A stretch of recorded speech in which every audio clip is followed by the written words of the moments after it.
친구가 산낙지를 먹다가 질식사했다고 신고하고 억대의 보험금을 챙긴 사람이 있었죠. 법원이 무기징역을 선고했습니다. 3년 전 20대 여성이 남자친구와 낙지를 먹다 사망한 사건이 있었습니다. 당시 여성의 사망보험금을 남자친구가 타면서 살인이냐 사고냐 말이 많았는데요. 1심은 남자친구의 살인이라고 봤지만 2심은 판결을 뒤집어 무죄를 선고했습니다. 저 사건 알죠. 연인 사이였던 두 사람. 정신 좀 차려봐.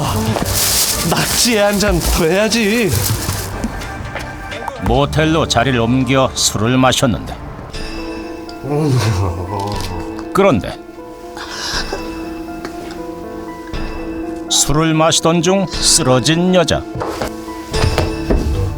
준이야.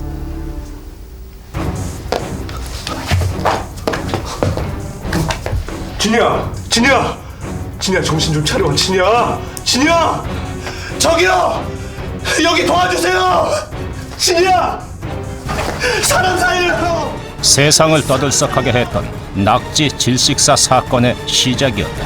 결혼을 약속했던 남자친구가 낙지를 먹다가 목에 걸렸다라고 진술을 했고, 가족들도 그렇고 별다르게 의심 없이 그 낙지를 먹다가 이제 목에 걸렸구나라고 이제 판단을 한 거죠. 단순한 사고라 믿었던 이 사건의 시작은 딸이 생전에 든 보험 때문이었다. 직계가족에서 아무 이유 없이 걔 앞으로 돼 있고 또 그 밑에 라인에는 배우자로 등록이 돼 있잖아요.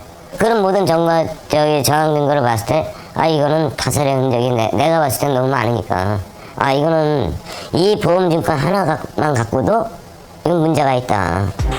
보험금 수익자가 법적 상속인에서 남자친구로 변경된 후 일주일 만에 발생한 사고.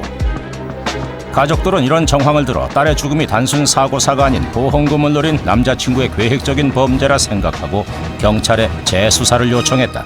이상한 점이 좀 있긴 해요. 어떤 직접적인 증거가 없었기 때문에 최대한 많은 주변 정황 증거, 간접 증거를 모을 수밖에 없었던 사건입니다. 정황 증거에 의해 살인 혐의를 인정, 무기징역을 선고했다. 그러나 피해자가 저항이 불가능할 정도로 의식을 잃은 상태에 있었다는 점이 증명되지 않은 이상 이상현이 피해자의 코와 입을 막아 질식해 했다는 점이 증명됐다고 볼 수 없다. 이에 이 사건 공소 사실 중 살인 및 사기의 점은 원심 판결을 파기하고 무죄를 선고한다. 항소심에선 무죄가 선고됐는데 여보 정신 차리시오. 사건 당일 여기 조금만 기다려. 오빠가 낙지 사올게.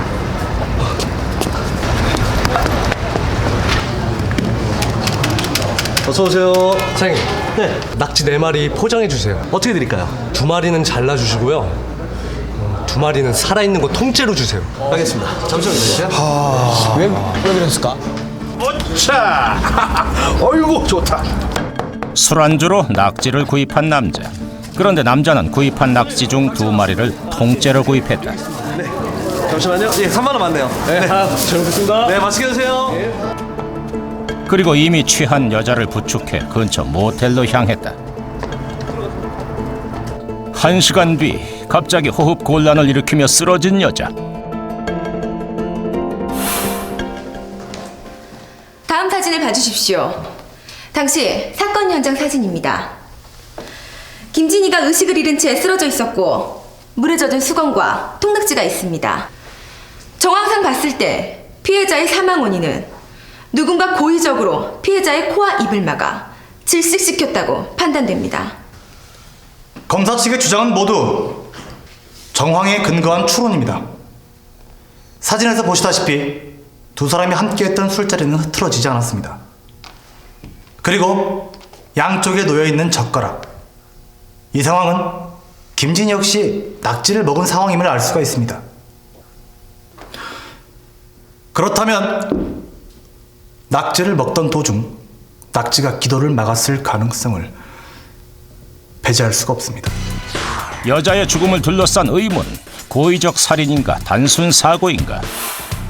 가족들은 사건 당시 남자가 사갔던 낙지의 크기도 살인을 의심케 한다고 했는데 이 낙지 이만한 것도 사실상 방바닥에 이렇게 던져놓으면 살기 위해서 지가 움츠린다고. 그때 당시에 이 낚시가게 주인은 이걸 팔았거든. 이게 사장님 손이거든. 그 양반이 들어주고 우리가 찍은 거라고 이게. 게다가 당시 남자가 낙지를 사간 곳은 연포탕 전문점. 이곳에서 낙지를 통째로 사갔다는 것도 가족들은 이해할 수 없다고 했다. 일반적이진 않은 낙지 상황이에요. 크기를 쟀기 때문에 이 정도 낙지라면은 그 목 안쪽에 기도에 걸리는 것이 아니라 목 윗부분에 걸리기 때문에 질식이 유발돼서 의식을 잃고 쓰러진 뒤에 충분히 피고인이 끝낼 수 있다. 이렇게 결론이 난 것이죠. 그래서 낙지로 그 사망했을 가능성에 대해서 입증을 했고요. 현장 사진을 토대로 추정한 낙지의 크기만으로도 단순 질식사할 가능성을 입증한 피의자 측. 술이 아주 취해갖고 침대에서 떨어졌는데 다리가 걸쳐 있고 머리가 밑으로 내 몸통이 위에 상체가 밑으로 내고 하체가 침대에 걸려 있고 이러면은 질식사를 할 수 있어요. 즉 손 안 대도 질식사를 할 수 있습니다. 흔적이 없기 때문에 비읍해서 질식사가 아니다. 이거는 아니라고 봅니다. 또한 질식사라면 나타나는 입 주변에 방어흔이 없었다. 그 여성이 현장에서 낙지를 먹었다는 그런 흔적이 있었고 또 자기 발로 걸어서 여관에 들어갔기 때문에 그 정도로는 한거불능 상태가 아니어서 그 원심에서 전제가 되는 그 상처가 나지 않고 살해될 가능성, 그 가능성 거의 없다고 본 것이죠. 1심에서는 정황상 여자가 저항할 수 없는 상태였다고 봤기 때문에 고의적 질식, 즉 살인으로 봤다. 그러나 2심에서는 증명된 정황 증거를 토대로 단순 사고로 봤다.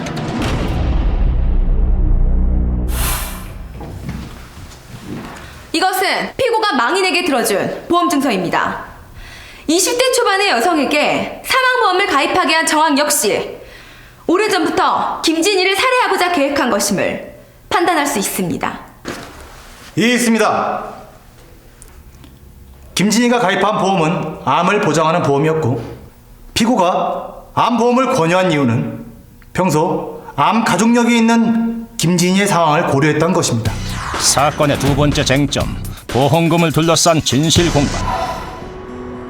사귀면서 유난히 자주 헤어지고 만나길 반복했던 두 사람. 왜? 어디 아파? 오빠 요즘 들어 자꾸 머리가 아파서.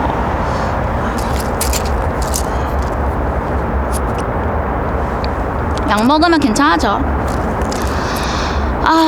오랜만에 오빠랑 데이트인데 속상하게.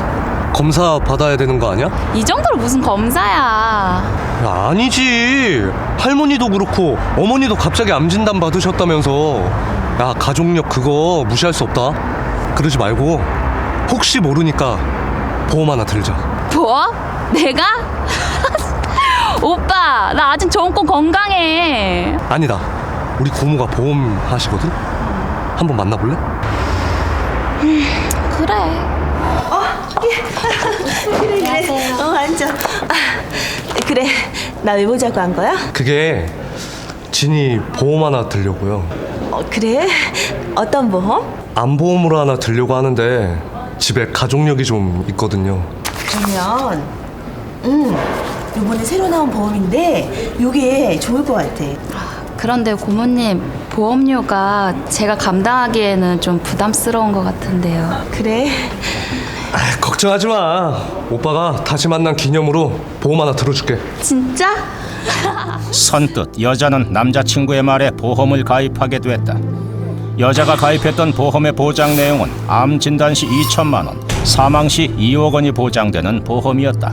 근데 19일에 사고가 나가지고 우리는 병원에 인터스 당시 죽을지 살지 아무도 몰라요. 의사도 우리도. 그리고 나중에 정말 우리가 죽었다고 마음에 확신을 가진 거예요. 제가 봤을 때는. 그래서 새로 통장을 개설을 해갖고 보험회사에다가 보험금을 이 통장으로 받겠다고 접수를 했잖아요. 그거 하나만 봐도 모텔에서 1시간 동안 시간에 우리가 죽었을 때까지 기다렸다가 확신을 하고서 119에 신고를 한 거예요. 만약에 보험금을 노리고 살인을 하고자 보험을 가입했다고 하면 암보험에 할당된 보험료를 모두 그 사고에 그 배정을 했을 텐데 그렇게 되면은 실제로 피고인이 받을 수 있는 금액은 5억에서 10억 이상이라고 지금 보험회사에서는 얘기를 하고 있습니다. 보험료 13만 원 중 14,000원, 약 10%가량만 사망보장으로 분배돼 있었다. 그리고 처음부터 보험금 수익자로 남자친구를 생각했다는데 피해자는 처음부터 피고인이 보험 가입 보험금을 받을 수 있도록 하기를 원했다고 합니다. 그 이유는 어렸을 적부터 부모와 따로 살았기 때문에 약간 부모에 대한 원망이나 그다음에 재정적으로 도움을 받지 못하는 거에 대한 좀 원망 이런 게 있었다고 합니다. 수익자 변경 후 벌어진 사고. 이후로 통장을 개설한 남자. 사고 19일 날 났는데 20일 날 그걸 떼어가지고 제출했다는 거는 그 통장에 대한 사용 목적을 물을 필요도 없는 거지. 답이 나와 있는데 뭘 물어. 2회 보험료가 대납되게 된 경위를 보면 보험료를 납입하지 않으면 보험이 해지된다. 그렇게 되면은 받았던 수당이 반납하게 된다. 이런 식의 그런 내용이 있었고요. 그리고 두 번째로는 병원에 입원하는 기간 동안에도 보험금을 통해서 병원비를 지급할 수 있었기 때문에 피고인이 고모한테 비용을 전달하게 되는 것이죠. 정황을 근거로 무기징역을 받았던 1심과 달리 2심에서는 그 정황을 입증할 증거가 없다는 이유로 무죄가 선고됐다. 그러니까 그 달리할 수 있는 원리가 증거재판주의, 거정 책임은 검사가 지고 의심스러울 때는 피고인이 이익으로 재판해야 되고 그 다음에 증거의 증거 가치에 관한 판단은 법관의 자유심정이야. 그러니까 그런 원리 때문에 이렇게 달리 나올 수 있다는 거죠. 똑같은 정황 증거를 가지고 판단하더라도.